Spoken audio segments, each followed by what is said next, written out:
poetry breaks free from dusty shelves and dustier expectations. I am Tamarah Rockwood. I am broadcasting from Bainbridge Island, where the Pacific breeze carries stories and ancient evergreens hold court in silence.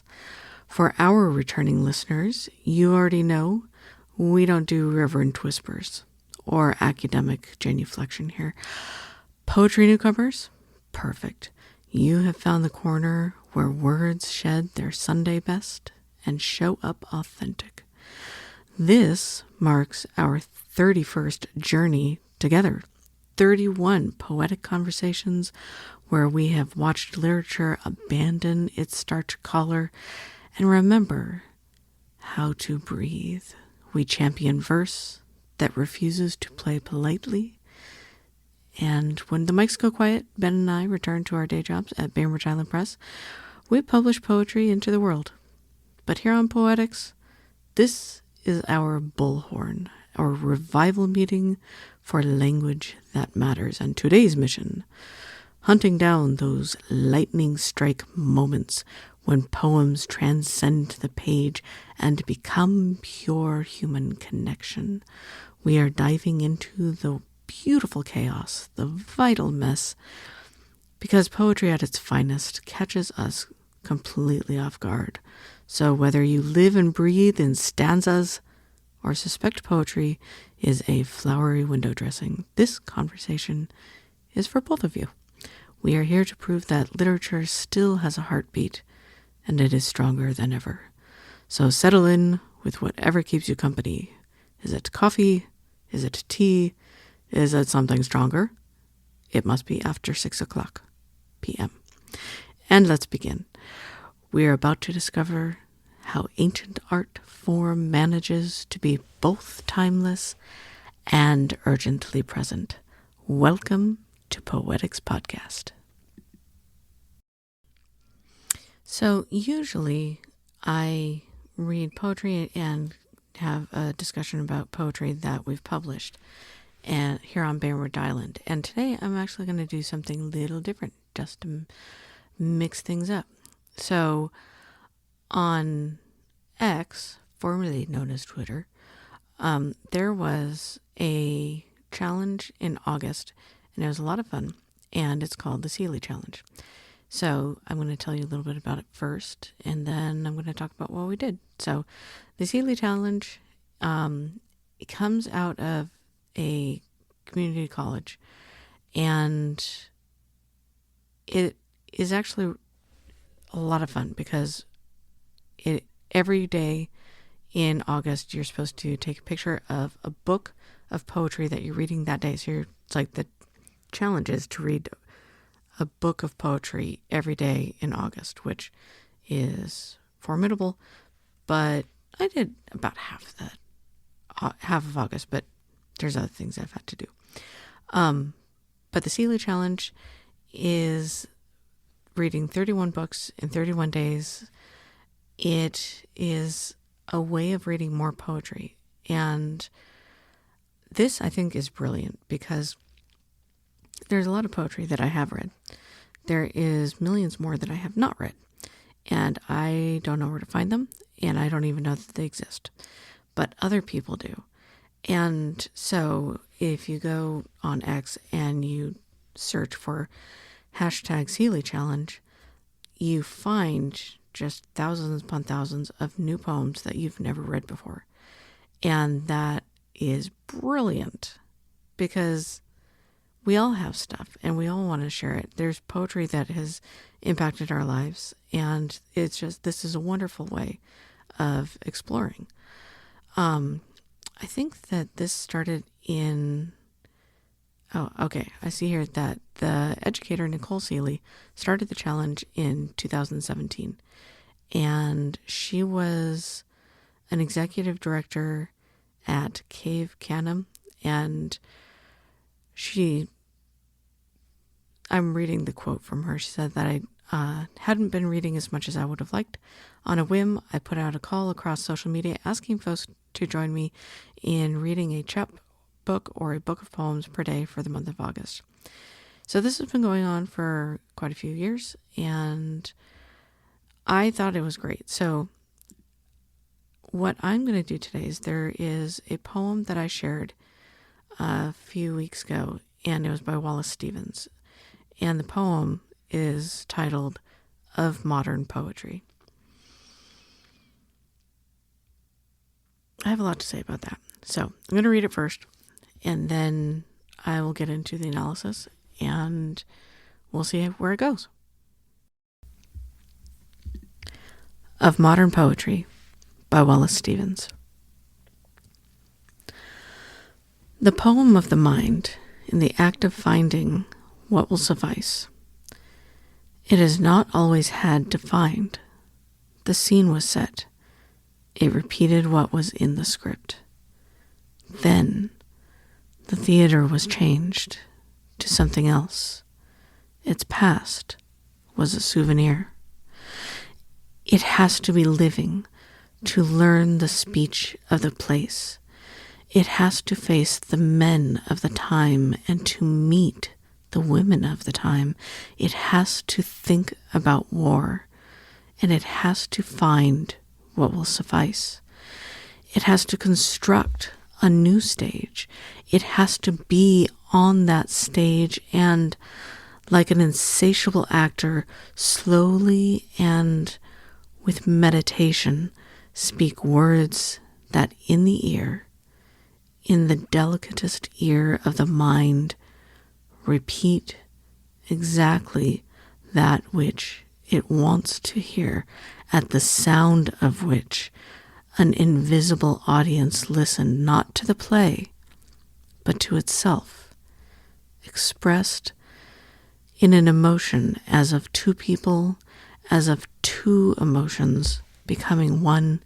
The actor is a metaphysician in the dark, twanging an instrument, twanging a wiry string that gives sounds, passing through sudden rightness, wholly containing the mind, below which it cannot descend, beyond which it has no will to rise.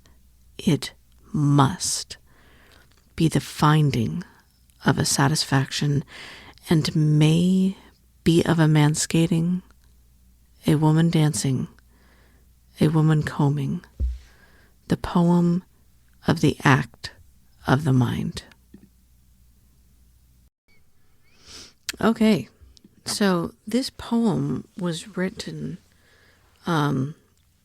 it was published in Wallace Stevens' third volume of poetry, which was titled Parts of a World, in 1942. The poem was republished in 1951. It was written and first published in 1942. The timing of this is significant for understanding the poem's context. So Stevens wrote this during World War II, which explains the poem's reference to having to think about a war and the urgency of finding new forms of expression adequate to a world where the theater was changed to something else. The 1942 publication date places it at the height of modernist experimentation, and this is when poets were actively working to define what poetry should become in the modern era. And so with this poem, of modern poetry is this poetic manifesto, which I use that word lightly, but it defines what poetry must become in the modern era. Poetry was changing quite significantly through the early 20th century, and this was 1942, so it was almost halfway through the 20th century, but there's a lot of changes. And this poem is arguing that poetry can no longer rely on the traditional forms and conventions, but it must actively engage with contemporary reality. It must actively construct new forms of expression that satisfy both the poet and the audience. in this age of uncertainty and change. Three interesting things that I noted about the language that was used in this poem. There is conversational philosophy. Stevens is using a remarkably accessible, almost prose-like syntax while discussing complex philosophical concepts. So the phrases that he used, it has to be living, and what will suffice, sound like natural speech. It sounds like he's just talking, but it still is carrying profound meaning about poetry's essential function. And we need to remember that the foundation of a poetic form is still the line. Whether it's in form or whether it's in free verse, the line is carrying the poetic function. And in each of his lines, you can see him carrying that. The first line is, "The poem of the mind in the act of finding." That is one line. That is, it carries itself. And you want to know what it's the act of finding, but it is not fractured. It isn't unclear. It's very clear. And he uses lines in different ways. But another one, another really interesting thing about the language he was using is his extended theatrical metaphor. The language that he's using to elaborate a theatrical conceit throughout his poem, he uses words like theater, stage, actor, script, audience. This is transforming poetry into a performance space where meaning is actively created rather than passively received. And Wallace Stevens did quite a bit to reimagine the relationship between the poet and the poem and the audience. And I'm not going to read it now, but there's another poem by Stevens, and it, I always remember, it was, hold on, I'm going to find out. It's actually my favorite poem. I can never remember the title because it's kind of obscure. Okay, I found it. I never remember. It's called The Plain Sense of Things. I fall in love with this every single time I read it. It is about how important imagination is in poetry. The plain sense of things. After the leaves have fallen, we return to the plain sense of things. It is as if we had come to an end of the imagination, inanimate in an inert savior. I'm just going to read the whole thing. It's really beautiful. It is difficult even to choose the adjective for this blank, cold, this sadness without cause. The great structure has become a minor house. No turban walks across the lessened floors. The greenhouse never so badly needed paint. The chimney is 50 years old and slants to one side. A fantastic effort has failed, a repetition in a repetitiousness of men and flies. Yet the absence of the imagination had itself to be imagined. The great pond, the plain sense of it, without reflections, leaves, mud, water like dirty glass, expressing silence of a sort, silence of a rat come out to see the great pond and its waste of the lilies. All this had to be imagined as an inevitable knowledge required as a necessity requires. So there is a lot going on in this poem, but the use of the imagination was very important to him, and I have a whole bunch of books over here that he's just like, damn it, just use your imagination. That's why we're given imagination and we're poets and you have to use it, because it was a reaction against imagist poetry with Ezra Pound and William Carlos Williams and the Red Wheelbarrow, and the idea that you can only write the sensual, you can only write what you see. You cannot write about gods and Apollo and Persephone and Jesus, and you just can't. He's like, you can't see it, you can't write it. And Wallace Stevens told them that they could go jump in a lake, a poetic lake, an imaginary lake. So what I like about Stevens, just on a side note, the most is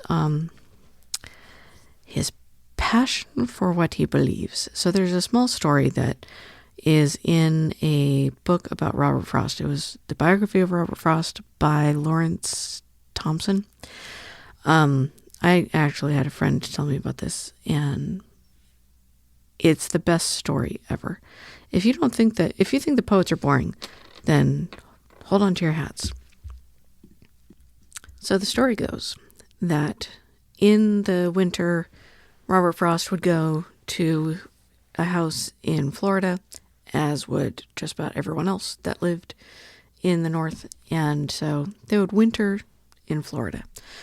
Well, one day, Wallace Stevens ran into Robert, and he looked at Robert Frost and he said, "The trouble with you, Robert, is that you write about things." And Frost took out his finger and said, "The trouble with you, Wallace, is that you write about bric-a-brac." And then they got into a fist fight. I think that's fantastic. I have no upper body strength, and also I have no intention of ever getting in a fist fight. But I don't know. That story warms my heart. But back to Stevens.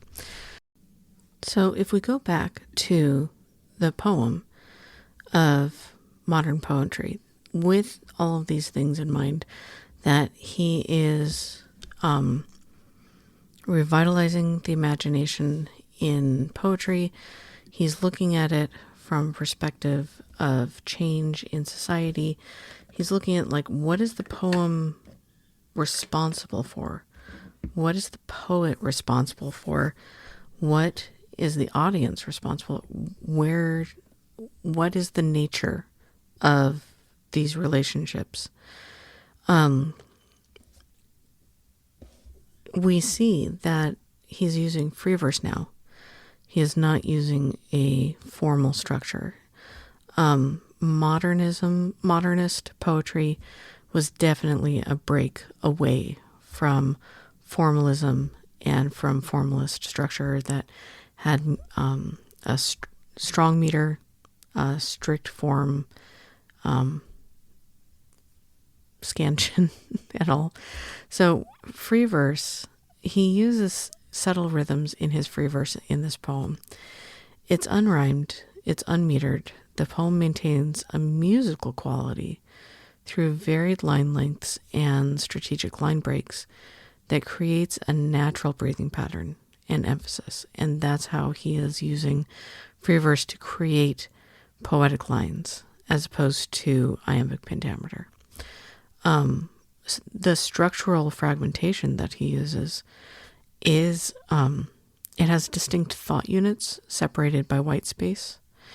It is visually representing the broken theatrical metaphor and the need to construct this new stage. And he's also using enjambment as a meaning. He's using these line breaks to create suspense, to create multiple meanings. He's emphasizing both the necessity and the creative act at the same time. So this is a deviation from neo-formalist poetry. He is abandoning the traditional formal constraints, not just set meter, the rhyme scheme, or the stanzaic patterns. Formalist poetry found beauty in the adherence to established forms. And Stevens is arguing that this approach has become obsolete, which is a very radical thing to say, and I would never say it out loud. Formalists would later return to traditional forms with contemporary content later. But at the time, Stevens was advocating for an entirely new structure. His irregular line lengths, his organic form, it reflected the philosophy that he was conveying, that poetry must learn the speech of the place rather than to conform to inherited patterns.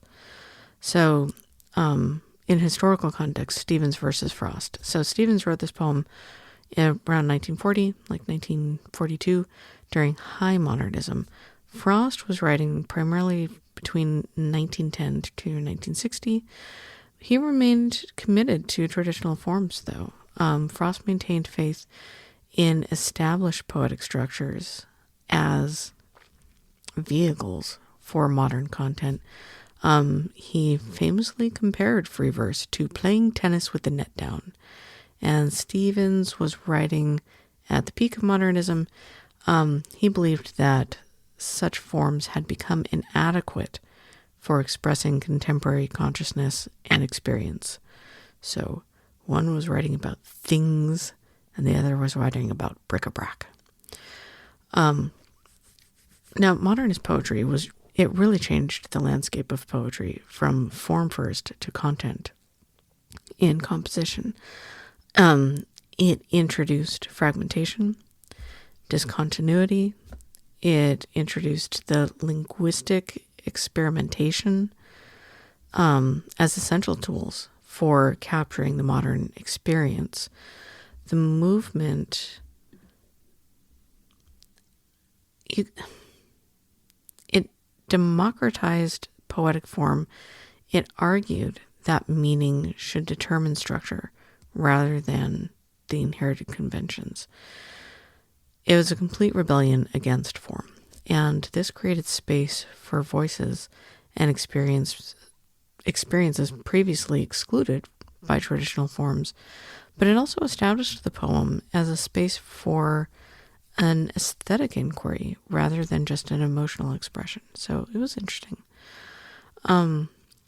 I think that Stevens' vision largely won because contemporary poetry afterwards really embraced formal freedom, and poets were expected to invent forms appropriate to their content as opposed to adopting the forms.